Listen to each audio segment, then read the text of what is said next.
Assalamualaikum warahmatullahi wabarakatuh.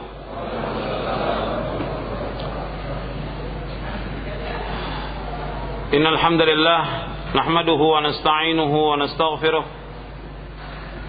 wa na'udzu billahi min shururi anfusina wa min sayyiati a'malina.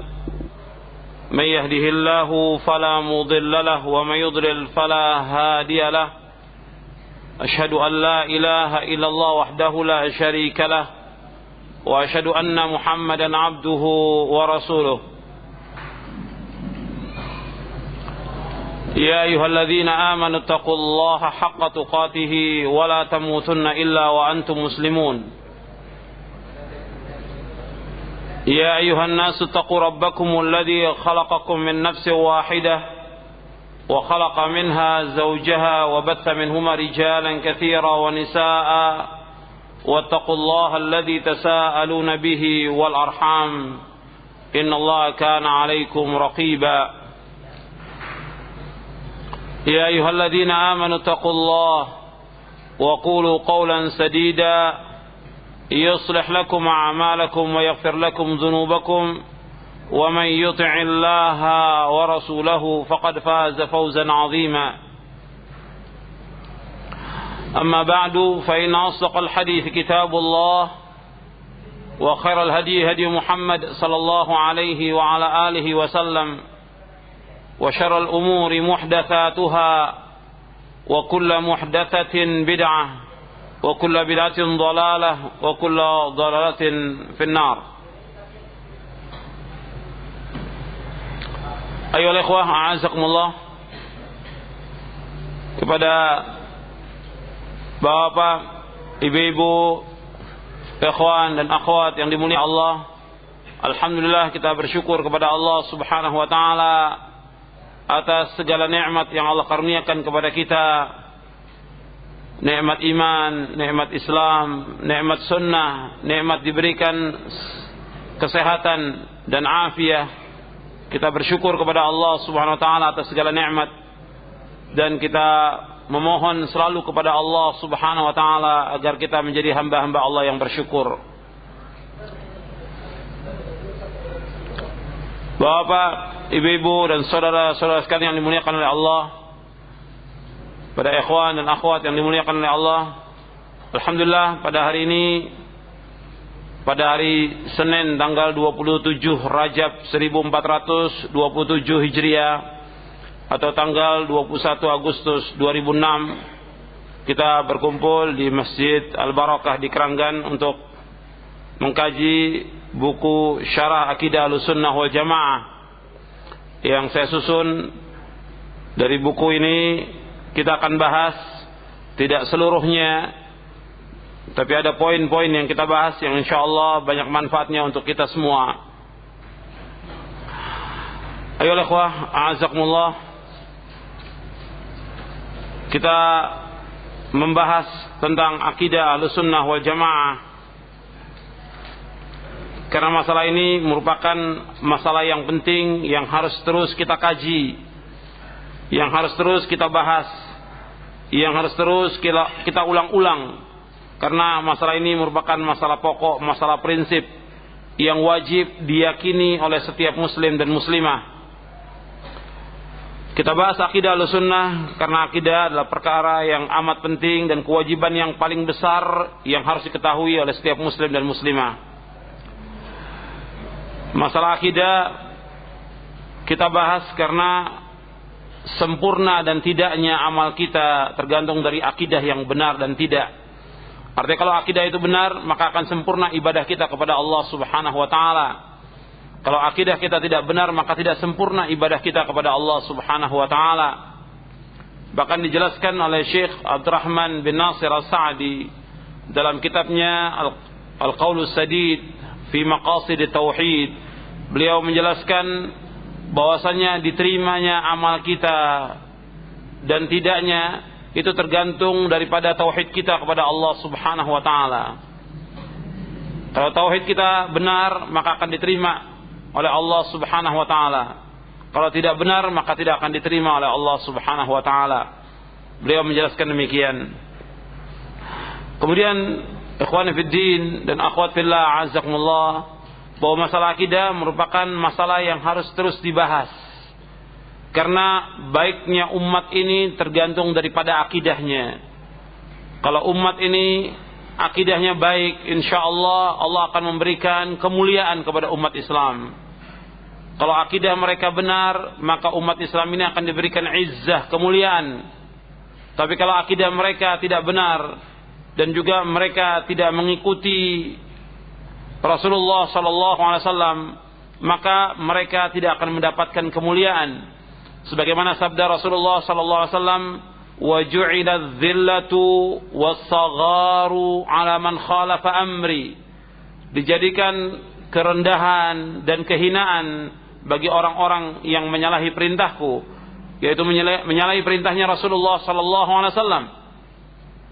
Jadi orang yang menyalahi perintahnya Rasulullah akan dihinakan oleh Allah dengan sebab mereka menyalahi perintahnya Rasulullah. Sedangkan perintahnya Allah dan perintahnya Rasulullah yang paling besar kepada umat Islam ini, yaitu agar mereka bertauhid kepada Allah. Dari seluruh perintah yang Allah perintahkan, baik dalam Al-Quran dan juga yang diperintahkan oleh Rasulullah SAW dalam sunnahnya yang sahih, itu semuanya memerintahkan untuk bertauhid kepada Allah Ta'ala, berakidah yang benar. Allah Subhanahu Wa Ta'ala berfirman, وَقَضَى رَبُّكَ أَلَّا تَعْبُدُوا إِلَّا إِيَّاهُ وَبِالْوَالِدَيْنِ إِحْسَانًا. Dan Allah telah mewajibkan, tidak boleh kalian beribadah melainkan hanya kepada Allah saja, dan hendaklah kalian berbuat baik kepada kedua orang tua. Kemudian juga dalam surah An-Nisa Allah berfirman, wa'budullaha wa la tusyriku bihi syai'a. Hendaklah kalian beribadah hanya kepada Allah dan janganlah kalian berbuat syirik dengan sesuatu apapun juga. Dan banyak lagi ayat-ayat yang lain yang Allah perintahkan agar kita mentauhidkan Allah dan menjauhkan segala macam perbuatan syirik. Makanya kita bahas tentang masalah akidah, karena baiknya umat ini tergantung daripada akidahnya. Maka para sahabat ridwanullah alaihim ajma'in dikatakan oleh Allah sebagai khaira ummah, sebaik-baik umat, karena akidah mereka adalah akidah yang benar. Allah mengatakan dalam Al-Quran dalam surah Ali Imran ayat 110, kuntum khaira ummatin ukhrijat linnas ta'muruna bil ma'ruf wa tanhauna 'anil munkar wa tu'minuna billah. Kalian adalah sebaik-baik umat yang ditampilkan di tengah-tengah manusia, menyuruh yang ma'ruf, mencegah yang mungkar, dan beriman kepada Allah.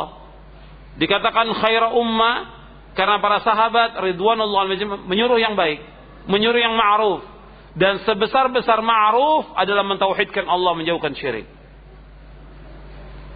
Mentauhidkan Allah, kemudian melarang kemungkaran, dan sebesar kemungkaran di muka bumi yaitu syirik, menyekutukan Allah Subhanahu Wa Taala.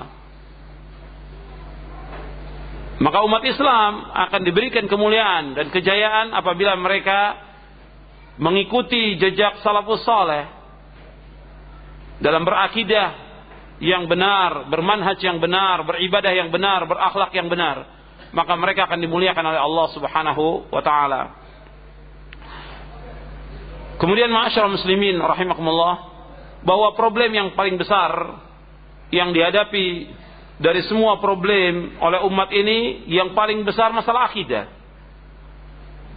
Jadi kalau orang berbicara tentang masalah politik, tentang masalah ekonomi, tentang masalah yang lain, problem-problem yang lain, maka problem yang paling besar masalah akidah, yaitu penyimpangan-penyimpangan akidah yang dilakukan oleh umat Islam ini problem yang paling besar.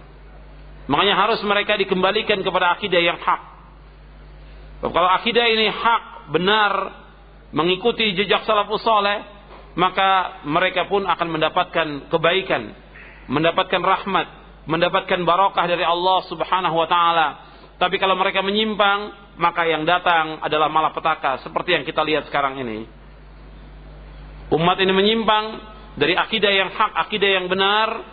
Mereka melakukan kesyirikan, mereka mengingkari nama-nama dan sifat Allah, mereka mentakwilkan nama-nama dan sifat Allah dan yang lainnya, sehingga datangnya malapetaka. Jadi kalau orang sudah menyimpang dari pemahaman yang hak, akidah yang hak, maka mereka mendapatkan malapetaka seperti yang kita lihat sekarang ini. Maka kita berusaha mengkaji masalah ini dan juga menyampaikan dan mendakwakan masalah akidah ini agar umat Islam ini faham tentang akidah yang hak, akidah yang benar. Ayolah ikhwah, a'azakumullah. Di dalam kitab ini, dalam kitab Aqidah Ahlussunnah wal Jamaah, yang kita bahas yaitu tentang akidah Ahlussunnah dan manhaj Ahlussunnah. Objek kajian akidah, kalau kita lihat dari sudut pandang ilmu sesuai dengan konsep Ahlussunnah wal Jamaah, ini meliputi topik tentang tauhid, tentang iman, Islam, masalah ghaibiyat, masalah yang gaib, masalah kenabian, masalah takdir baik dan buruk, kemudian berita-berita tentang hal-hal yang telah lalu dan yang akan datang, kemudian dasar-dasar hukum yang qat'i, seluruh dasar-dasar agama dan keyakinan, termasuk juga dalam pembahasan akidah dibahas juga tentang sanggahan atau bantahan terhadap ahlul ahwa wal bid'ah, bantahan kepada orang-orang yang mengikuti hawa nafsu dan ahlul bid'ah, dan juga bantahan kepada semua aliran dan sekte yang menyempal lagi menyesatkan, serta sikap ahlu sunnah kepada mereka. Dalam kitab-kitab akidah dibahas demikian.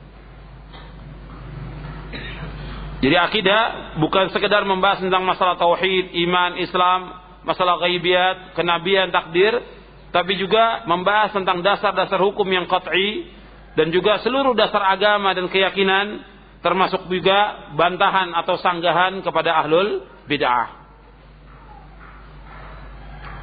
Kemudian ikhwan fillah, a'azakumullah, kita bahas tentang akidah Ahlussunnah wal Jamaah. Apa yang dimaksud dengan Ahlussunnah wal Jamaah? Ahlussunnah wal Jamaah saya sebutkan di dalam kitab ini, saya bawakan penjelasan Al-Imam Ibn Rajab dalam kitabnya Jami'ul Ulum wal Hikam. Ibn Rajab wafat tahun 795 Hijriah. Kata beliau, As-Sunnah ialah jalan yang ditempuh, mencakup di dalamnya berpegang teguh kepada apa yang dilaksanakan Nabi SAW dan para khalifahnya yang terpimpin dan lurus, berupa i'tiqad, keyakinan, perkataan dan perbuatan. Itulah sunnah yang sempurna. Oleh karena itu generasi salaf terdahulu tidak menamakan as-sunnah kecuali kepada apa yang mencakup ketiga aspek tersebut. Hal ini diriwayatkan dari Imam Hasan al-Basri, Imam Al-Auza'i dan Imam Fudail bin Iyad. Jadi Ahlussunnah wal Jamaah, yang dimaksud dengan Ahlussunnah yaitu orang yang berpegang kepada sunnah. Sunnah yang dijelaskan oleh para ulama yaitu jalan yang ditempuh mencakup di dalamnya berpegang teguh kepada apa yang dilaksanakan Nabi dan para khalifahnya yang terpimpin dan lurus, berupa i'tiqad, keyakinan, perkataan dan perbuatan. Jadi i'tiqad, keyakinan, perkataan dan perbuatan. Itu adalah sunnah yang sempurna. Oleh karena itu, generasi salaf terdahulu tidak menamakan as-sunnah kecuali apa yang mencakup ketiga aspek tersebut. Hal ini diriwayatkan dari Imam Hasan al-Basri, Imam Al-Auza'i dan Imam Fudail bin Iyad. Antum bisa lihat dalam buku itu tentang makna as-sunnah. Kemudian juga tentang al-jamaah. Apa yang dimaksud dengan al-jamaah? Al-jamaah, dikatakan al-jamaah artinya bersatu di atas kebenaran. Mereka tidak mau berpecah belah dalam urusan agama, berkumpul di bawah kepemimpinan para imam yang berpegang kepada al-haq, tidak mau keluar dari jamaah mereka, dan mereka mengikuti apa yang telah disepakati oleh salaful ummah. Ini saya kutip dari Mujmal Usul Ahli Sunnah wal Jamaah fil Aqidah. Kemudian jamaah menurut ulama akidah adalah generasi pertama dari umat ini, yaitu dari kalangan sahabat, tabi'in, tabi'ut tabi'in, serta orang-orang yang mengikuti dalam kebaikan hingga hari kiamat, karena mereka berkumpul di atas kebenaran. Sebagaimana dikatakan oleh Abdullah bin Mas'ud radhiyallahu an, al-jama'atu ma wafaqal haq wa in kunta wahdak.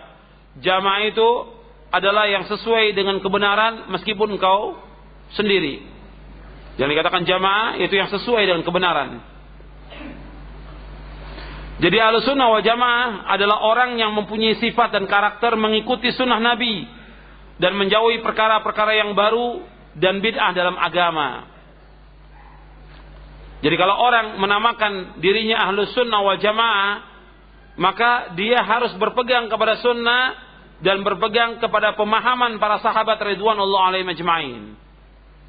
Mereka menjauhkan segala macam perbuatan syirik dan bid'ah. Itu yang dikatakan Ahlussunnah wal Jamaah. Jadi kalau orang mengatakan dirinya sebagai Ahlussunnah wal Jamaah, maka dia berpegang teguh kepada sunnah Nabi sallallahu alaihi wasallam dan berpegang kepada pemahaman para sahabat ridwanullah alaihim ajma'in. Itu Ahlussunnah wal Jamaah.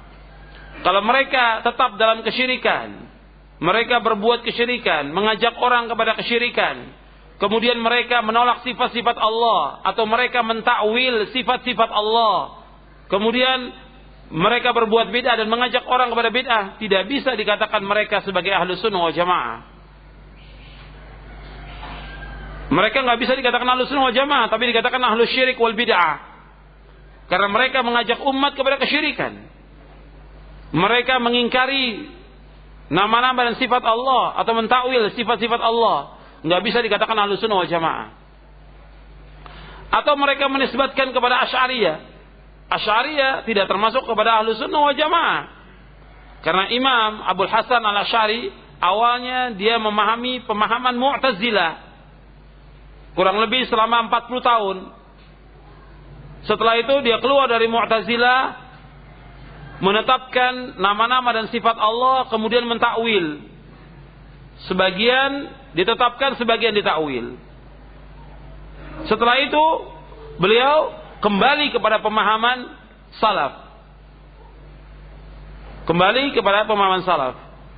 Menetapkan seluruh sifat-sifat Allah.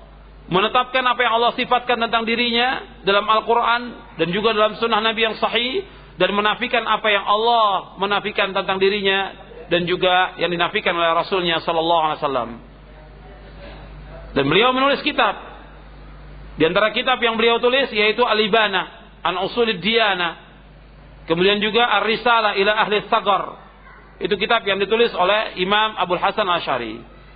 Ketika masa antara pemahaman dia keluar dari Mu'tazilah kepada pemahaman Sunnah, antara itu, ini yang kemudian menyebar, diikuti oleh pengikut-pengikutnya sampai juga ke Indonesia ini. Pemahaman Asy'ariyah yang dinisbatkan kepada Abul Hasan Al-Asy'ari. Pada hakikatnya Abul Hasan berlepas diri. Karena Abul Hasan Al-Asy'ari rahimahullah rahmatan wasi'ah tidak mentakwil sifat-sifat Allah, tidak mengingkari sifat-sifat Allah, tidak mengajak orang untuk beribadah kepada selain Allah. Tapi kenyataan orang-orang yang menisbatkan dirinya kepada Asy'ariyah, baik di Indonesia maupun di tempat yang lain, itu mereka mengajak orang untuk beribadah kepada kubur-kubur, tawassul kepada mereka. Sedangkan Abul Hasan tidak mengajak demikian. Sebagaimana Imam Syafi'i rahimahullah mengikuti akidah Ahlussunnah wal Jamaah.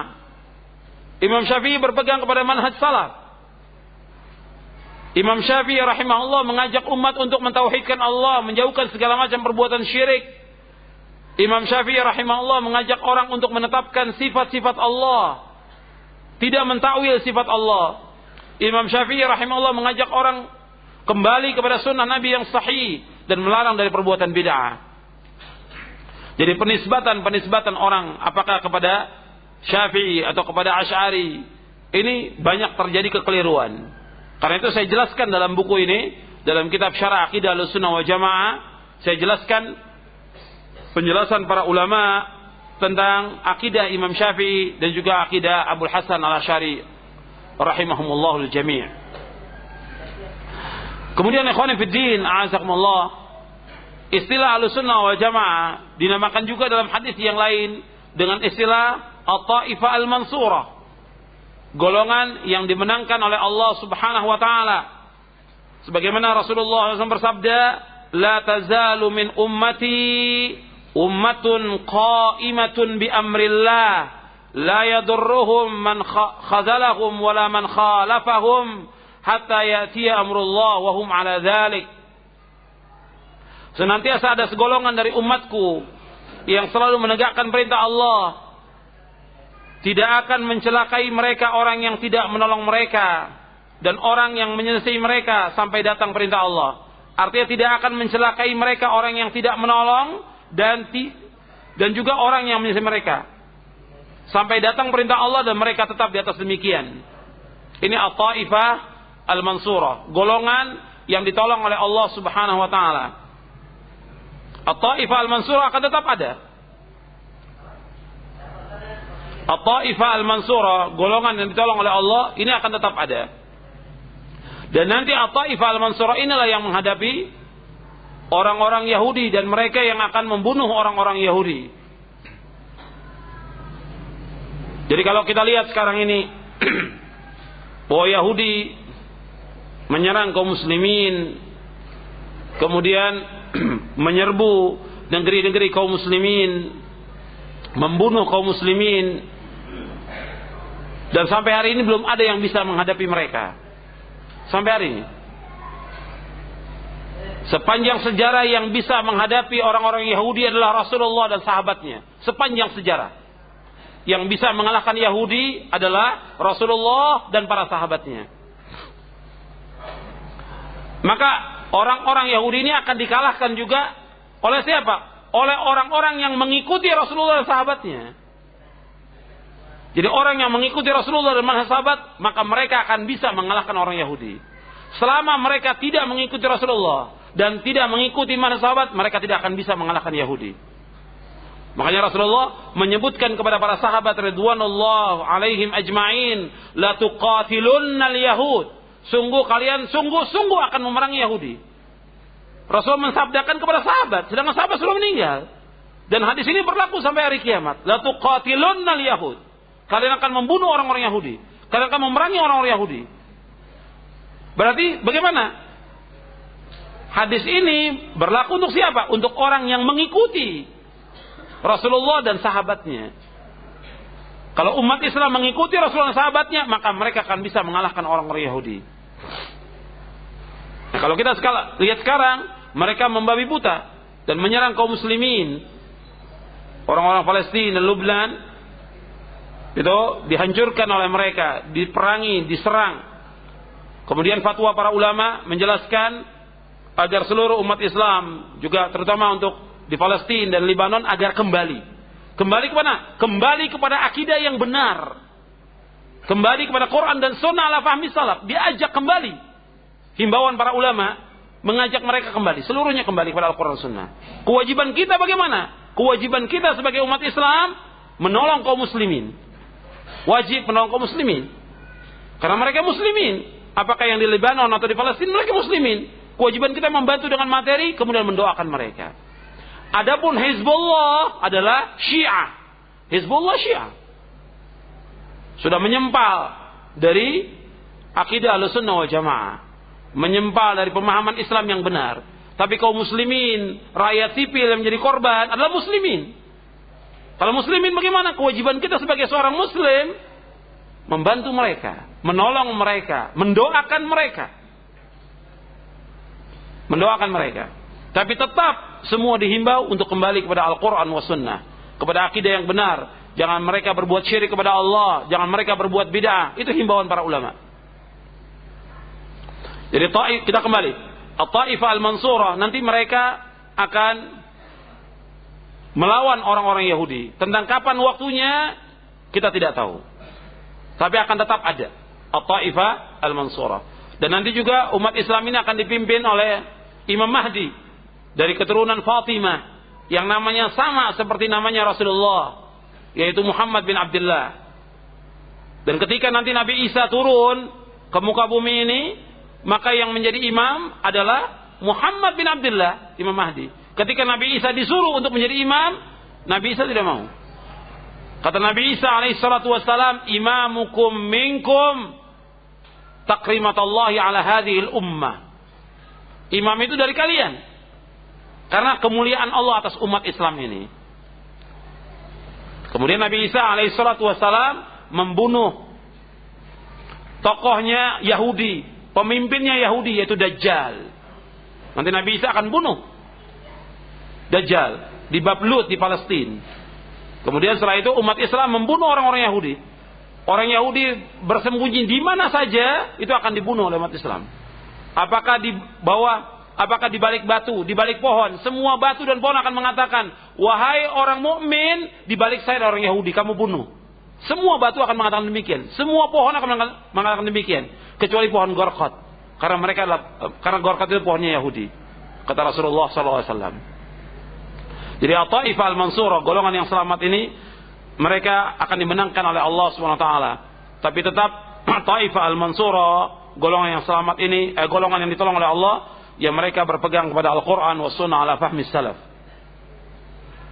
Kemudian ikhwani fiddin, a'azakumullah, tentang istilah Ahlussunnah wal Jamaah yang saya gunakan dalam kitab ini, Syarah Aqidah Ahlussunnah wal Jamaah. Istilah ini istilah yang syar'i, artinya wasfun syar'i. Artinya istilah ini bukan istilah yang baru. Sebagaimana istilah salaf bukan istilah yang baru. Sifat yang syar'i, pensifatan yang syar'i. Karena para tabi'i menggunakan istilah salaf, kana salaf. Artinya salaf pernah berbuat begini. Kata para ulama yang dikatakan kana salaf yang dimaksud yaitu as-sahabah. Begitu juga istilah Ahlussunnah. Istilah Ahlussunnah sudah ada sejak zaman sahabat. Antum bisa lihat ayat dalam surah Ali Imran ayat 106. Allah berfirman dalam surah Ali Imran ayat 106, yauma tabyaddu wujuh wa taswaddu wujuh. Fa ammal ladzina swaddat wujuhum akafartum ba'da imanikum fadzuqul 'adzaba bima kuntum takfurun. Pada hari yang di waktu itu ada wajah yang putih berseri dan ada pula wajah yang hitam muram. Adapun orang-orang yang hitam muram mukanya, kepada mereka dikatakan, kenapa kamu kafir sesudah kamu beriman? Karena itu rasakanlah azab disebabkan kekafiran kamu. Dijelaskan oleh Ibnu Abbas, Abdullah bin Abbas radhiyallahu anhuma, seorang mufassir dari sahabat yang didoakan oleh Rasulullah sallallahu alaihi wasallam. Beliau menafsirkan ayat ini, kata beliau, adapun orang yang putih wajahnya, mereka adalah Ahlus Sunnah wal Jamaah. Adapun orang yang hitam wajahnya, mereka adalah Ahlul Bid'ah dan sesat. Ini bisa dilihat dalam tafsir Ibnu Katsir di juz yang pertama dan juga dalam syarah usul i'tiqad Ahlussunnah wal Jamaah oleh Imam Al-Lalikai di juz yang pertama. Jadi istilah Ahlussunnah wal Jamaah bukan istilah yang baru, bukan istilah yang hadis, tapi istilah yang syar'i. Artinya sudah ada sejak zaman sahabat. Untuk bukti lagi bahwa istilah sunnah, istilah yang syar'i yang sudah digunakan oleh sahabat tabi'in dan tabi'ut tabi'in, yaitu Imam Sufyan Ats-Tsauri, seorang imam Ahlussunnah yang wafat tahun 161 Hijriah. Beliau mengatakan, aku wasiatkan kalian untuk tetap berpegang teguh kepada Ahlussunnah dengan baik, karena mereka adalah al-ghuraba. Alangkah sedikitnya Ahlussunnah wal Jamaah. Al-ghuraba adalah orang-orang yang asing. Jadi Ahlussunnah wal Jamaah dikatakan juga salafiyun, dikatakan juga At-Taifah Al-Mansurah, dikatakan juga al-ghuraba. Dikatakan al-ghuraba karena Nabi bersabda, badal islamu ghariba wa sayaudu ghariba kama bada'a fatuba lil ghuraba, rawahu Muslim. Kata Nabi, Islam datang dalam keadaan asing dan akan kembali dalam keadaan asing sebagaimana awalnya, maka beruntunglah orang-orang yang asing. Yang dikatakan orang yang asing ghuraba, kata Nabi, unasun salihun fi unasin su'in katsir may ya'sihim aktsar mimman yuti'uhum. Kata Nabi, yang dikatakan ghuraba itu yaitu orang-orang yang saleh di tengah orang-orang yang banyak yang berbuat kejelekan, yang taat kepada mereka sedikit, tapi yang durhaka kepada mereka lebih banyak. Dan ghuraba ini selalu memperbaiki akidah umat, memperbaiki apa yang telah dirusak oleh umat ini. Kita kembali, jadi Ahlussunnah wal Jamaah, nama ini sudah ada sejak zaman sahabat, tabi'in, dan juga tabi'ut tabi'in. Kemudian juga Imam Fudail bin Iyad yang wafat tahun 187 Hijriah berkata, Ahlus Sunnah kata Imam Fudail bin Iyad berkata, Ahlus Sunnah yang dikatakan iman itu keyakinan, perkata dan perbuatan. Jadi Fudail bin Iyad wafat tahun 187 Hijriah. Jadi ulama dari kalangan tabi'in, tabi'ut tabi'in sudah memberikan istilah dengan Ahlus Sunnah. Kemudian ikhwan fiddin, a'azakumullah, sekarang kita akan bahas tentang prinsip dari akidah Ahlus Sunnah wal Jamaah. Apa saja dari ciri Ahlus Sunnah wal Jamaah? Sebab banyak sekali orang mengatakan Ahlus Sunnah. Saya akan jelaskan tentang prinsip-prinsip akidah Ahlus Sunnah wal Jamaah. Yang pertama, sumber akidah adalah Al-Quran, As-Sunnah dan Ijma' Salafus Saleh. Yang pertama, bahwa sumber akidah adalah Al-Quran, As-Sunnah dan Ijma' Salafus Saleh. Jadi Al-Quran dan Sunnah ini prinsip yang wajib dipegang oleh semua kaum muslimin. Kalau mereka berpegang dengan dua ini, mereka akan selamat. Nabi SAW bersabda dalam hadis yang sahih, "Taraktu fikum amrayni lan tadillu ma tamassaktum bihima, kitab Allah wa sunnati." Aku tinggalkan kepada kalian dua perkara yang kalian tidak akan sesat selama kalian berpegang dengan dua perkara itu. Hadis ini diriwayatkan oleh Imam Malik dalam kitabnya Al-Muwatta dan juga diriwayatkan oleh Imam Hakim dalam kitabnya Al-Mustadrak. Hadis ini sahih, disahihkan oleh Syekh Muhammad Nasiruddin Al-Albani dalam kitabnya Sahih Jami' Shaghir dan kitabnya yang lainnya. Dalam hadis ini Nabi menyebutkan, aku tinggalkan kepada kalian dua perkara, yaitu Al-Quran dan Sunnah Nabi yang sahih. Dua ini yang akan membawa kepada keselamatan dunia dan akhirat. Kemudian berpegang pada Al-Quran dan Sunnah tidak cukup. Harus ditambah dengan penjelasan dari pemahaman salafus saleh yang nanti saya akan jelaskan. Maka disebutkan oleh para ulama bahwa sumber akidah adalah Al-Quran, As-Sunnah dan Ijma' salafus saleh. Ijma'nya salafus saleh ma'sum. Sebab Nabi SAW bersabda, "Innallaha qad ajara ummati ala an tajtami'a ala dhalalah." Sesungguhnya Allah Subhanahu wa taala telah melindungi umatku dari berkumpul di atas kesesatan. Yang dimaksud umat di sini yaitu para sahabat. Para sahabat ridwanullah al-majma'in. Jadi ijma'nya sahabat ma'sum, tapi individu sahabat tidak ma'sum. Ijma'nya sahabat ma'sum, individu sahabat tidak ma'sum. Kemudian kadang-kadang orang bertanya, kalau disebutkan Quran, Sunnah, Ijma', qiyas itu bagaimana? Dalam masalah akidah tidak ada qiyas. Sebagaimana dikatakan oleh Imam Al-Barbahari dalam kitabnya Syarh Sunnah, tidak ada qiyas dalam masalah akidah. Sebab nggak bisa membicarakan masalah akidah, membicarakan masalah nama-nama dan sifat Allah dikiaskan kepada makhluknya, nggak bisa. Sebab Allah laisa kamitslihi syai'un wa huwas samiul basir.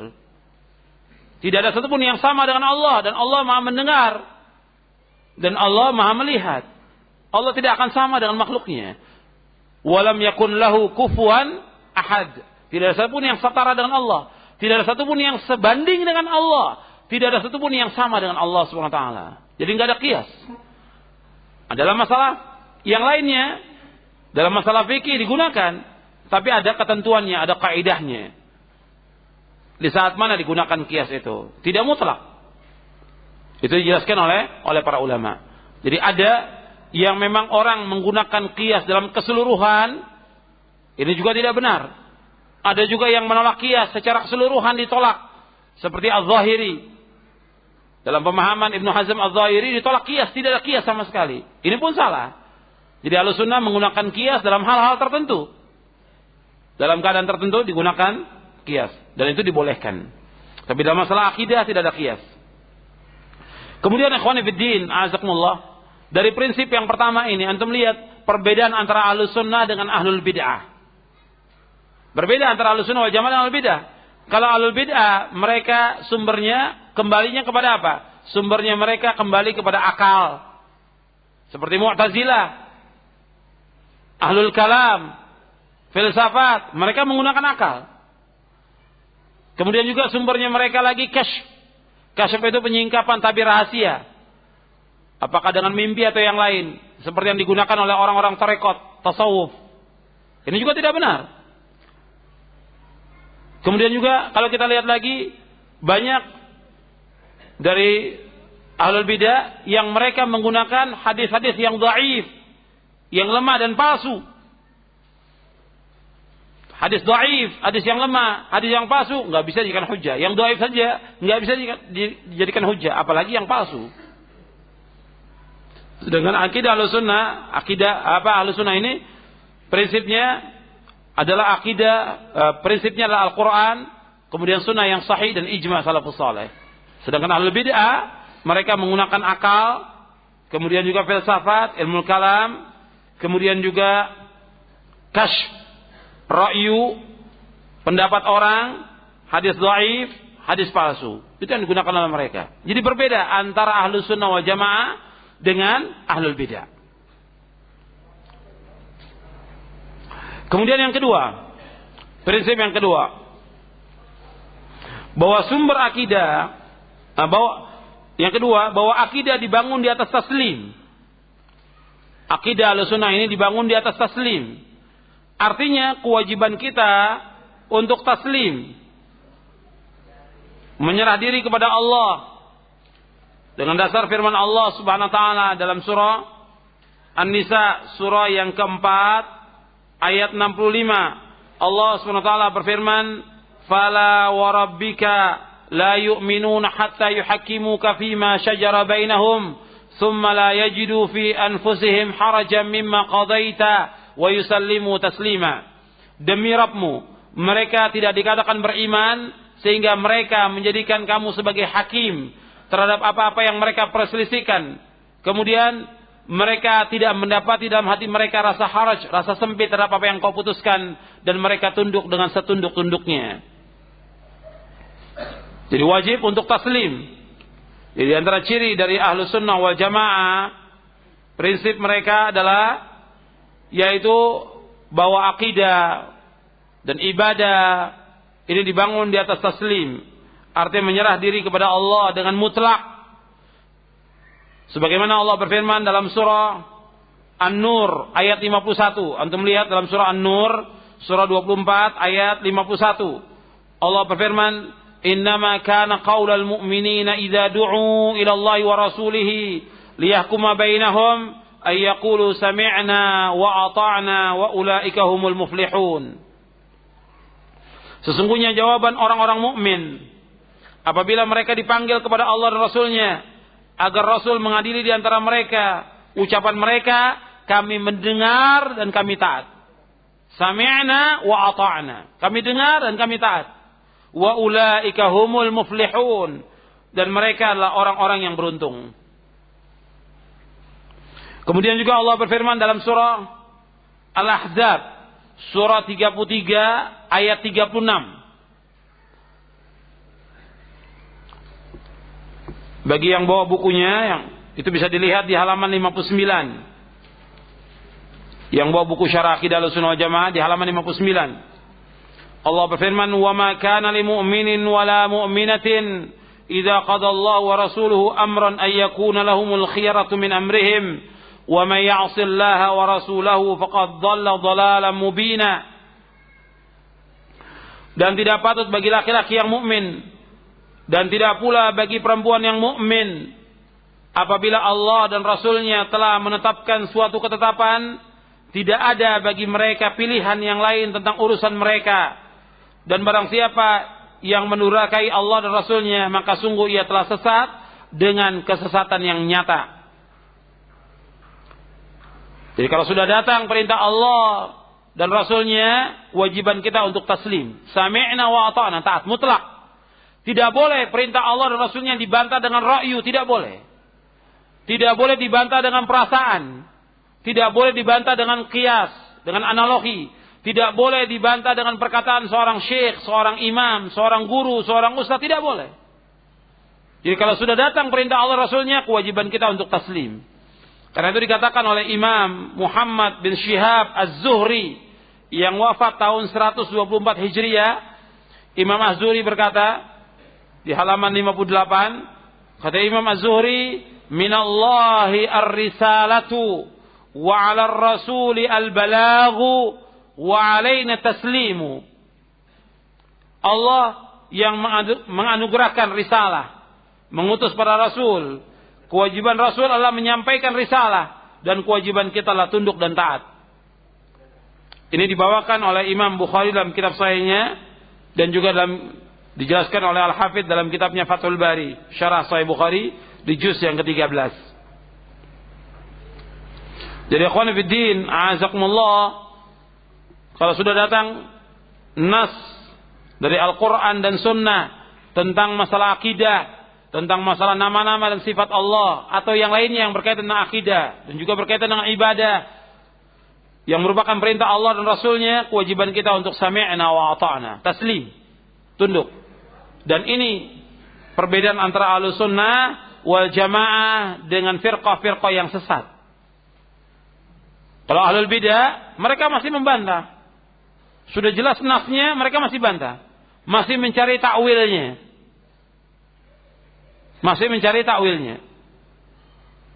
Kemudian mereka menolak, atau mereka menolak dengan membawakan beberapa nas hadis Nabi untuk menolak Al-Quran. Padahal yang perlu kita pahami dan kita yakini, tidak ada Al-Quran yang bertentangan dengan Al-Quran selama-lamanya. Tidak ada Al-Quran yang bertentangan dengan sunnah Nabi SAW selama-lamanya. Tidak pernah ada. Dan tidak akan ada. Dan tidak ada Al-Quran dan sunnah Nabi yang sahih bertentangan dengan akal manusia. Tidak pernah ada dan tidak akan ada selama-lamanya. Kalau seolah-olah ada, kita yang belum paham, kita yang belum memahami, maka tanyakan kepada ahlinya. Tanyakan kepada ahlinya. Allah berfirman, fas'alu ahla dzikri in kuntum la ta'lamun. Tanyakan kepada ahli zikir jika kalian tidak mengetahui. Jangan kita mengadukan. Artinya kita mengatakan, kok ayat ini bertentangan dengan ayat ini? Kok ayat ini bertentangan dengan hadis? Tidak bertentangan. Apabila terjadi demikian, kembalikan kepada ahlinya. Kitanya yang belum paham. Di zaman Nabi SAW sempat terjadi demikian. Kemudian Nabi marah. Antum lihat di halaman 60. Jadi pernah terjadi antara para sahabat bertengkar tentang sesuatu.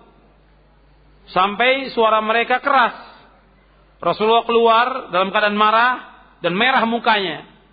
Sambil Rasulullah melemparkan debu, berkata, mahlan ya qaumi bihadza uhlikatil umamu min qablikum biikhtilafihim ala anbiya'ihim wa darbihim al-kutuba ba'daha bi ba'd innal qur'ana lam yanzil yukadzibu ba'dahu ba'da bal yusaddiqu ba'dahu ba'da fama 'araftum minhu fa'malu bihi wa ma jahiltum minhu farudduhu ila 'alimihi.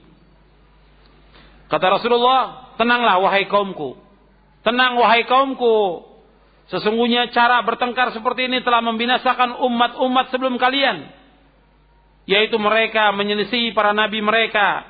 Serta berpendapat bahwa sebagian isi kitab ini bertentangan dengan sebagian yang lain. Ingat, sesungguhnya Al-Quran tidak turun untuk mendustakan sebagian dengan sebagian yang lainnya. Bahkan ayat-ayat Al-Quran sebagiannya membenarkan sebagian yang lainnya. Karena itu apa yang telah kalian ketahui maka amalkanlah. Dan apa yang kalian tidak ketahui serahkanlah kepada yang paling mengetahui. Farudduhu ila alimihi. Serahkan kepada yang alim.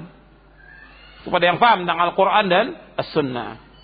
Hadis ini diriwayatkan oleh Imam Ahmad dalam musnadnya, Imam Abdul Razzaq dalam kitabnya Al-Musannaf, Ibnu Majah dalam sunannya, dan Imam Al-Bukhari dalam kitabnya Af'al Ibad, Khalq Af'al Ibad. Dan hadis ini derajatnya hasan. Jadi ikhwan fillah, a'azakumullah, bahwa Ahlus Sunnah mengajak umat ini kepada taslim. Sami'na wa ata'na. Tidak boleh kalau sudah datang ayat Al-Quran hadis Nabi ditolak, tidak boleh.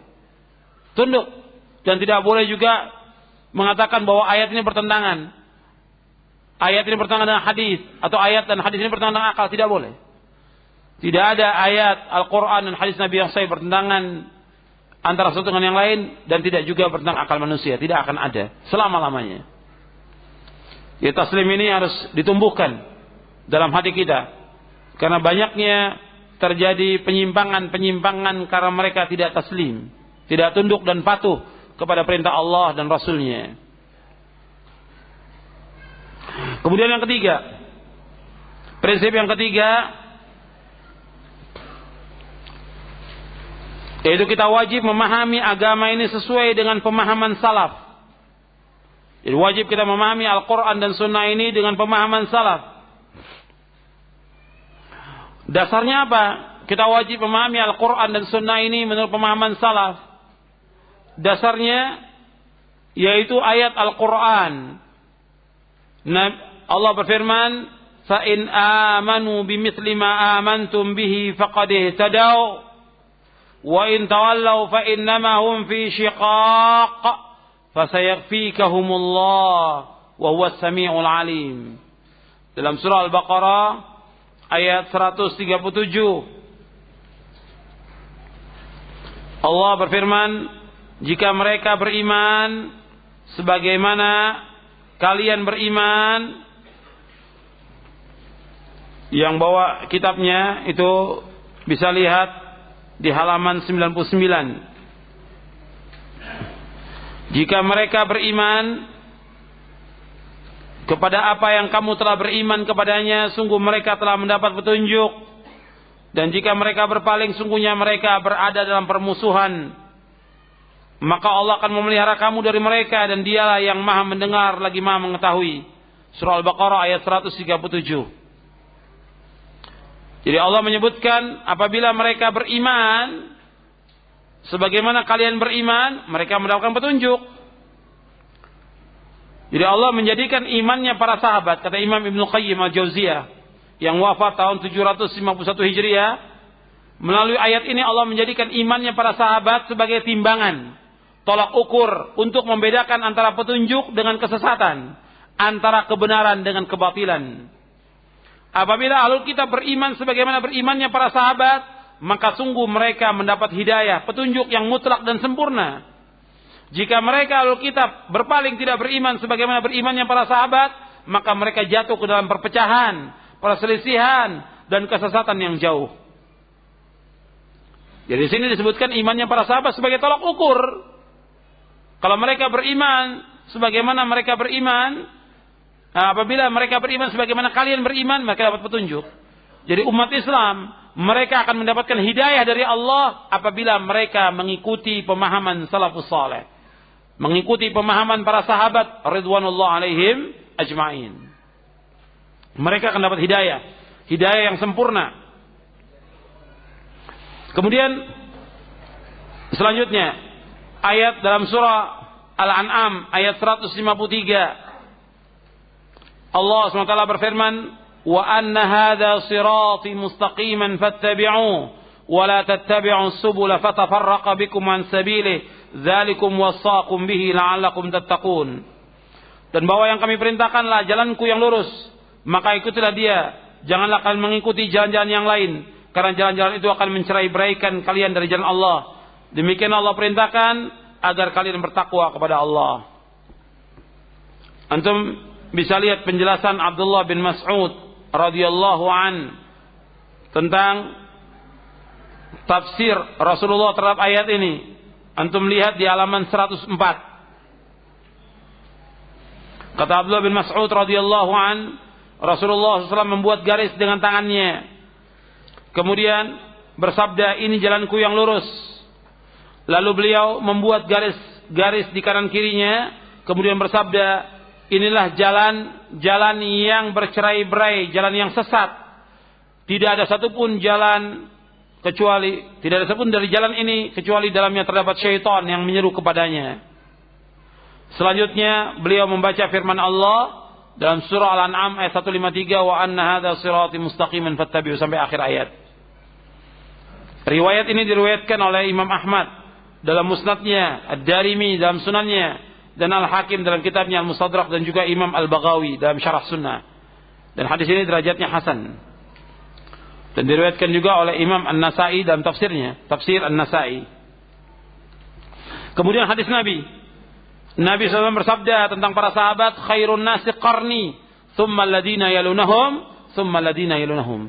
Sebaik-baik manusia pada masaku, kemudian yang sesudahnya, kemudian yang sudahnya. Hadis ini sahih, diriwayatkan oleh Imam Bukhari dan Muslim, dan juga yang lainnya. Kata-kata khairun nas, sebaik-baik manusia, ya tentang akidahnya, tentang pemahamannya, tentang manhajnya, tentang dakwahnya, tentang akhlaknya, tentang ibadahnya, adalah para sahabatlah khairun nas, sebaik-baik manusia. Karena itu kita wajib memahami agama ini sesuai dengan pemahaman salaf.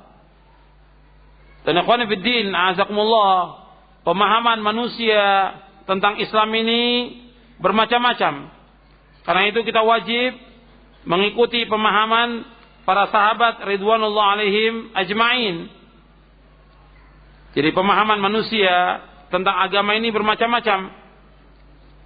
Jadi kita harus mengikuti jejak salafus saleh. Allah Subhanahu wa taala berfirman dalam ayat yang kita tiap hari baca minimal 17 kali. Ihdinas siratal mustaqim, siratal ladzina an'amta 'alaihim, ghairil maghdubi 'alaihim waladdallin. Yaitu kita membaca setiap hari ihdinas siratal mustaqim. Ya Allah, tunjukilah kami ke jalan yang lurus. Yaitu jalannya orang-orang yang Kau beri nikmat atas mereka, bukannya jalan orang-orang yang Kau murkai, dan bukan pula jalannya orang-orang yang sesat. Itu jalan yang diridhai oleh Allah Subhanahu wa taala, itu jalan yang telah ditempuh oleh Rasulullah dan para sahabatnya. Maka dikatakan oleh Imam Ibnul Qayyim, kata Imam Ibnul Qayyim, ayat ini, yaitu ayat ihdinas siratal mustaqim, siratal ladzina an'amta 'alaihim ghairil maghdubi 'alaihim waladdallin, kata beliau, ayat ini mencakup 3 rukun. Ayat ini mencakup 3 rukun. Rukun yang pertama adalah Al-Quran. Rukun yang kedua Sunnah, yakni merujuk pada Al-Quran dan Sunnah. Kemudian selanjutnya siratal ladzina an'amta 'alaihim, jalan orang-orang yang Kau beri nikmat atas mereka. Ayat ini mencakup rukun yang ketiga. Jadi ihdinas siratal mustaqim, tunjukilah kami ke jalan yang lurus, mencakup 2 rukun, Al-Quran dan Sunnah. Kemudian siratal ladzina an'amta 'alaihim, jalannya orang-orang yang Kau beri nikmat mereka. Ini mencakup rukun yang ketiga, yakni merujuk kepada pemahaman salafus saleh. Sebab kita minta jalan yang lurus. Bagaimana meniti jalan yang lurus? Siapa orang yang pernah meniti jalan yang lurus, yang pernah melalui jalan yang lurus itu sehingga mereka selamat? Siapa? Para sahabat. Karena itu kita memahami ayat ini mencakup rukun yang ketiga, yaitu merujuk kepada pemahaman salafus saleh dalam meniti jalan tersebut. Padahal tidak diragukan bahwa siapa saja yang berpegang teguh kepada Al-Quran dan Sunnah pasti telah mendapat petunjuk ke jalan yang lurus. Tapi yang perlu diingat, kata Imam Al-Qayyim, karena metode manusia dalam memahami Al-Quran dan Sunnah berbeda-beda, ada yang benar, ada yang salah, dan juga bermacam-macam, maka haruslah memenuhi rukun yang ketiga untuk menghilangkan perbedaan-perbedaan tersebut, yakni merujuk kepada pemahaman salafus saleh. Itu disebutkan di dalam kitab Madarikun Nazar fi Siyasa baina Tatbiqat Syar'iyyah wal Infi'alat Al-Hamasiyah oleh Abdul Malik bin Ahmad bin Mubarak Ramadhani Al-Jazairi. Kemudian kata Imam Ibnu Qayyim, perhatikanlah hikmah yang berharga yang terkandung dalam penyebutan sebab dan akibat ketiga kelompok manusia yang tersebut di akhir surah Al-Fatihah dengan ungkapan yang ringkas yaitu nikmat yang dicurahkan kepada kelompok yang pertama adalah nikmat hidayah, yaitu ilmu yang bermanfaat dan amal soleh. Kemudian beliau juga menjelaskan begini, ketika menafsirkan ayat tentang as-siratal mustaqim dan juga wa anna hadza sirati mustaqiman, kata Imam Ibnu Qayyim, jalan menuju kepada Allah itu hanya satu. Jalan itulah ajaran yang telah Allah wahyukan kepada rasul-rasulnya dan kitab-kitab yang telah diturunkan kepada mereka. Tidak ada satupun yang dapat sampai kepada Allah kecuali melalui jalan tersebut. Sekiranya umat manusia mencoba seluruh jalan yang ada dan berusaha untuk mengetuk seluruh pintu yang ada, maka seluruh jalan itu tertutup dan seluruh pintu terkunci kecuali dari jalan yang satu, yaitu jalan yang menghubungkan langsung kepada Allah dan menyampaikan mereka kepadanya. Ini dalam Tafsirul Qayyim Ibnu Qayyim, halaman 14-15. Kemudian ikhwan fillah, a'azakumullah, kenapa kita harus mengikuti pemahaman salaf? Karena mereka sudah dijamin oleh Allah, dijamin oleh Rasulullah. Dan Allah memerintahkan kita untuk mengikuti mereka dan tidak boleh menyimpang dari mereka. Orang yang menyimpang dari mereka, maka Allah biarkan mereka sesat. Sebagaimana Allah berfirman dalam surah An-Nisa ayat 115, "Wa may yushaqiqir rasula min ba'di ma tabayyana lahul huda wa yattabi' ghaira sabilil mu'minin nuwallihi ma tawalla wa nuslihi jahannam wa sa'at masira." Dan barang siapa yang menentang Rasul sesudah jelas baginya petunjuk dan mengikuti jalan selain jalan kaum mukminin, kami palingkan kemana dia berpaling dan kami biarkan dia sesat, dan kami akan masukkan dia ke neraka jahanam, dan jahanam itu sejelek-jelek tempat kembali. Jadi orang yang menyimpang dari jalannya kaum mukminin, yaitu dari jalannya para sahabat, maka akan dibiarkan sesat oleh Allah. Kemudian bagaimana? Akan diancam dengan masuk neraka. Jadi jalan yang selamat itu yaitu jalannya yang telah ditempuh oleh Rasulullah dan para sahabatnya. Karena itu kita wajib memahami Islam ini sesuai dengan pemahaman mereka. Karena ikhwan fillah, azakumullah, umat ini sebagaimana sabda Rasulullah akan berpecah, dan kenyataan umat ini sudah berpecah. Dan Nabi memberikan jalan keluar, jalan selamat hanya satu, yaitu jalannya para sahabat. Nabi SAW bersabda, "Iftaraqatil yahudu ala 71 firqah.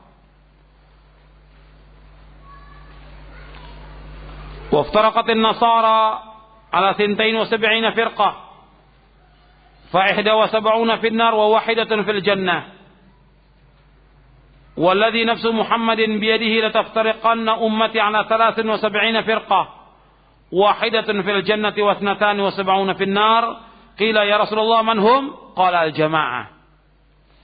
Nabi bersabda, "Iftaraqatil yahudu ala 71 firqah fawahidatun fil jannah wa 70 fil nar." Yahudi terpecah menjadi 71 golongan. Satu yang masuk surga dan 70 masuk neraka. Wa iftaraqatin nasara ala 72 firqah. Nasrani terpecah menjadi 72 golongan. Fa 71 fil nar. 71 itu masuk neraka. Wa wahidatun fil jannah. Dan satu yang masuk surga. Waladhi nafsu Muhammadin biyadihi, demi yang diri Muhammad di tangan Allah, la taftariqanna ummati ala 73 firqah. Sungguh-sungguh umatku akan terpecah menjadi 73 golongan. Wahidatun fil jannah, satu yang masuk surga. Wasnatani wa 70 fil nar, dan 72 itu masuk neraka. Jadi satu yang masuk surga, 72 masuk neraka. Kemudian dikatakan siapa yang satu yang masuk surga itu? Nabi menyebutkan al-jamaah. Hadis ini sahih, diriwayatkan oleh Imam Ibnu Majah dalam sunannya, dalam Kitabul Fitan, bab iftiraqul umam. Kemudian juga Imam Al-Lalikai dalam Syarah Usul I'tiqad Ahlussunnah wal Jamaah, dan juga Ibnu Abi Asim dalam kitabnya As-Sunnah. Dan hadis ini hasan. Jadi Yahudi yang terpecah itu menjadi 71 golongan, 70 masuk neraka, 1 yang masuk surga. 1 yang masuk surga yang beriman kepada Nabi Musa alaihissalatu wassalam dan wafat dalam keadaan beriman. Nasrani 72 golongan, 71 masuk neraka, 1 yang masuk surga. 1 yang masuk surga yang beriman kepada Nabi Isa alaihissalatu wassalam dan wafat dalam keadaan beriman. Kemudian, dan ini yang 1 yang masuk surga dari umat Yahudi Nasrani sebelum diutusnya Nabi Muhammad SAW. Setelah diutusnya Nabi Muhammad SAW, maka mereka semuanya wajib masuk ke dalam Islam. Kemudian umat Islam terpecah menjadi 73 golongan, 72 masuk neraka, 1 masuk surga. 1 yang masuk surga, Nabi menyebutkan al-jamaah. Dalam riwayat yang lain, kulluhum fin nari illa millatan wahidah ma ana alaihi wa ashabi. Semuanya masuk neraka kecuali 1, yaitu orang-orang yang mengikuti aku dan para sahabatku. Hadis ini hasan, diriwayatkan oleh Imam Tirmidzi dan Hakim dari sahabat Abdullah bin Amr. Jadi ikhwan fillah, azakumullah, kita diwajibkan untuk mengikuti pemahaman salaf. Dan ini yang akan membawa kepada keselamatan dunia dan akhirat. Sebagaimana yang difirmankan oleh dalam Al-Quran dan juga disabdakan oleh Rasulullah SAW. Dan juga dijelaskan oleh para imam ahlu sunnah. Sebagaimana dikatakan oleh Imam Al-Auza'i, seorang imam ahlu sunnah dari Syam yang wafat tahun 157 Hijriah. Kata beliau, alaika bi athari man salaf wa in rafadaka an-nas wa iyyaka wa ara' ar-rijal wa in zakhrafu laka bil qaul. Hendaklah kalian mengikuti jejak salafus saleh meskipun orang menolakmu, dan jauhkan perkataan orang, tokoh-tokoh, meskipun mereka hiasi dengan perkataan yang indah. Jadi kita diperintahkan untuk mengikuti jejak salafus saleh. Selanjutnya kita masuk kepada prinsip yang keempat, bahwa ahlu sunnah mementingkan masalah ilmu. Ahlu sunnah mementingkan masalah ilmu. Jadi antara prinsip ahlu sunnah, mereka ihtimam kepada ilmu. Sebab ilmu ini wajib kita tuntut. Ilmu yang dimaksud ilmu syar'i. Kita diperintahkan untuk menuntut ilmu syar'i. Talabul ilmi faridatun ala kulli muslimin. Menuntut ilmu wajib atas setiap muslim. Jadi Ahlussunnah mementingkan ihtimam kepada ilmu. Kalau kita lihat dari firqah-firqah yang sesat, di samping mereka tidak memahami Al-Quran sebagaimana pemahaman salaf, juga mereka tidak mementingkan ilmu. Sama sekali. Mereka sibuk dengan dakwah, mereka sibuk dengan politik, mereka sibuk dengan yang lainnya, tidak mementingkan masalah ilmu. Berarti ini penting. Karena apa? Kita bisa melakukan amal soleh dengan ilmu. Kata Imam Ibn Qayyim bahwa al-ilmu imamul amal. Ilmu itu imamnya amal. Makanya salafin menganjurkan untuk terus menuntut ilmu, dan para ulama salaf menganjurkan untuk menuntut ilmu. Tidak pernah berhenti sampai kita diwafatkan oleh Allah Subhanahu wa taala. Bagaimanapun kita sibuknya, tetap harus menuntut ilmu. Karena menuntut ilmu merupakan jalan kebahagiaan. Menuntut ilmu merupakan jalan menuju surga. Menuntut ilmu bukan jalan keselamatan. Menuntut ilmu jalan untuk mendapatkan izzah, kemuliaan. Allah memuliakan Nabi Ibrahim menjadi pimpinan Abul Anbiya. Allah memuliakan Nabi Yusuf sampai jadi penguasa. Dengan apa? Dengan ilmu. Sebagaimana Allah berfirman dalam surah Yusuf, narfa'u darajatin man nasha' wa fawqa kulli dhi ilmin alim. Kami angkat orang yang kami kehendaki beberapa derajat. Dan setiap orang yang berilmu di atasnya ada Allah yang ma'alim. Kata Imam Malik, narfa'u darajatin man nasha', kami angkat beberapa derajat orang yang kami kehendaki. Dengan apa? Bil ilmi, dengan ilmu. Jadi kalau orang ingin mencari kekuasaan, dengan ilmu dulu. Mencari kemuliaan dengan ilmu. Untuk masuk surga dengan ilmu. Allah mulai dalam Al-Quran dengan apa? Dengan ilmu. Iqra, bacalah dengan ilmu. Kemudian juga Allah berfirman dalam surah Muhammad, surah 47 ayat 19, fa'alam annahu la ilaha illallah wastaghfir li dzambika walil mu'minina wal mu'minat wallahu ya'lamu mutaqallabakum wa mathwaakum. Allah berfirman dalam surah Muhammad ayat 19, fa'lam annahu la ilaha illallah. Ketahuilah bahwasanya tidak ilah yang berhak diibadahi melainkan hanya Allah. Wastaghfir li dzambika, dan mohonlah ampun untuk dosamu. Mohon ampun kepada Allah agar Allah mengampuni dosamu. Walil mu'minina wal mu'minat, dan juga orang-orang mukmin dan orang-orang mukminat, kaum mukminat. Wallahu ya'lamu mutaqallabakum wa mathwaakum. Dan Allah mengetahui tempat tinggal kamu dan tempat kembali kamu. Jadi Allah mengetahui tempat usaha kamu dan Allah juga mengetahui tentang tempat kembali kamu. Al-Imam Al-Bukhari rahimahullah dalam kitab sahihnya ketika membawakan ayat ini kata beliau apa? Fabada'a bil ilmi qabla al-qawli wal amal.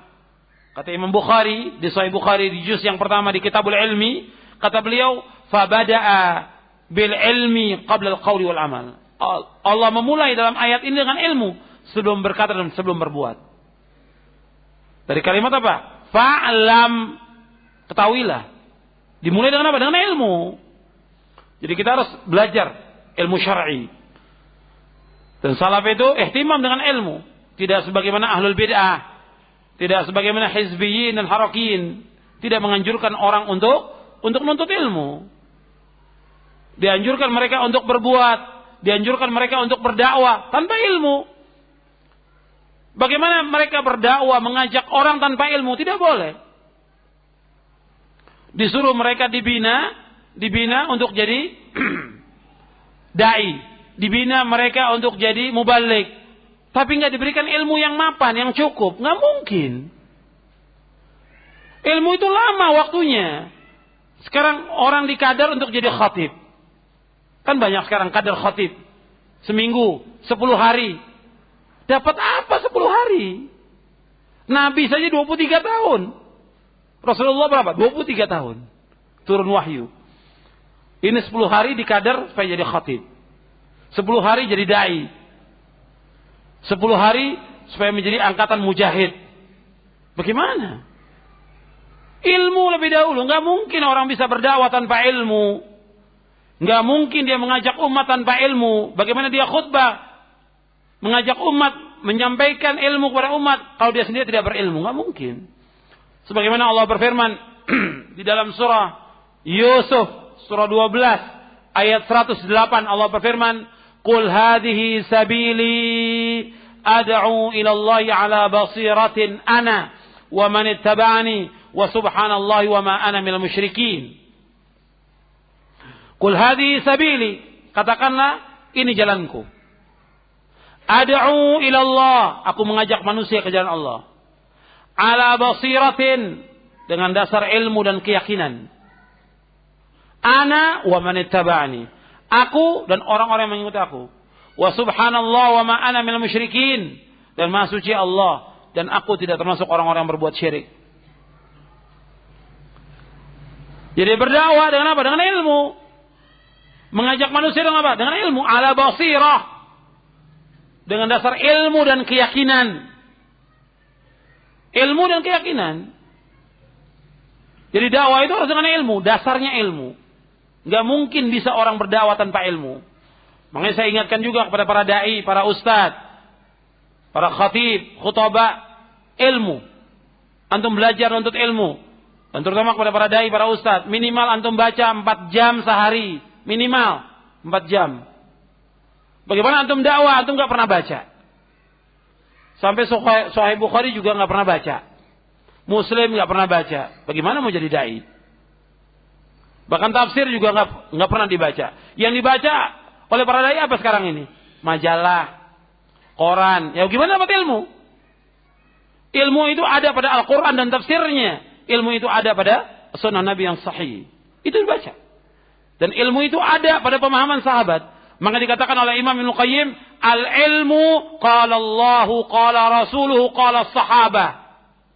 Ilmu itu perkataan Allah, Rasulnya dan sahabat. Ilmu itu ilmu. Kalau koran, majalah, perkataan orang bukan ilmu. Ilmu qala Allah, perkataan Allah, firman Allah itu ilmu. Qala Rasul, perkataan Rasul itu ilmu. Qala sahabat, perkataan sahabat itu ilmu. Perkataan mereka barokah. Perkataan para sahabat tabi'in barokah. Makanya ini dasarkan kepada ilmu. Makanya manhaj salaf ini mengajak umat ini kepada ilmu, mementingkan ilmu. Dan Allah akan mengangkat derajat orang yang berilmu. Yarfa'illahu alladhina amanu minkum walladhina utul ilma derajat. Allah mengangkat orang-orang yang beriman di antara kalian dan orang yang berilmu berapa derajat? Diangkat oleh Allah SWT. Jadi ihtimam dengan ilmu. Jadi umat ini harus dibina dengan dasar ilmu. Dengan dasar ilmu. Ilmu itu apa? Qala Allah qala Rasul. Makanya kita ajak umat ini kepada apa? Kepada ilmu. Dalil Quran dan Sunnah. Bukan kepada diri kita. Maka antum ingat. Sebagai seorang dai, sebagai seorang ustaz tidak boleh mengajak orang untuk mengagungkan dirinya. Tidak boleh. Ad'u ilallah. Qul hadhi sabili ad'u ilallah. Inilah jalanku, aku mengajak manusia ke jalan Allah. Bukan kepada pribadi kita, supaya orang mengagumi kita, menyanjung kita. Bukan. Atau kepada kelompok. Atau kepada partai, atau kepada yang lain. Bukan. Ajak umat ini kepada Allah. Pada Al-Quran wa sunnah ala fahmi salaf. Sampaikan kepada mereka dalil. Ajak mereka kepada Quran dan Sunnah. Qala Allah, qala Rasul. Bukan perkataan kita. Sebab sekarang ini banyak dai yang mengajak untuk diagungkan dirinya. Apa perkataannya si dai dipegang. Yang kita pegang perkataan siapa? Allah dan Rasulnya. Dan pemahaman para sahabat radhiyallahu alaihim ajma'in. Nah, dengan ilmu maka Allah berikan keutamaan. Saya ambilkan lagi penjelasan yang lain. Dalil ini banyak. Allah berfirman dalam 3 surah.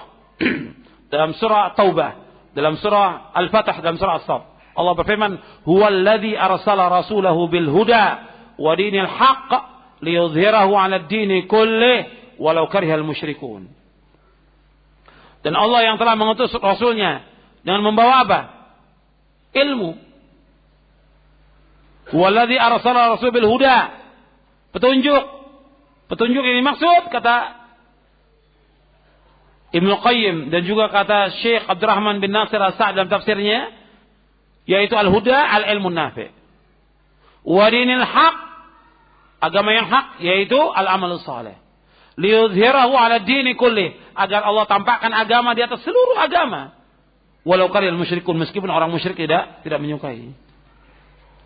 Jadi dengan apa? Allah akan memberikan izzah kepada umat Islam dengan ilmu. Ilmu yang maksud apa?